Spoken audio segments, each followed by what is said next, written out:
5. Paskutinis šito anonimo.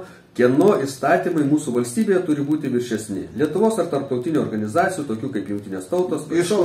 Užtenka. Aš už tai, kad Lietuva būtų nepriklausoma ir mūsų įstatymai būtų aukščiausi visų kitų protingų žmonių priimtus įstatymus, ar tai žydų, ar tai kinų, ar kitų nori. Mes su mielu noru priimam į savo terpę teisinę, adaptuojam, jeigu reikia. Mes nesakom, kad mes išrasime dviratį iš naujo, bet Lietuvos įstatymai turi būti aukštesni, nes aš noriu būti laisvas.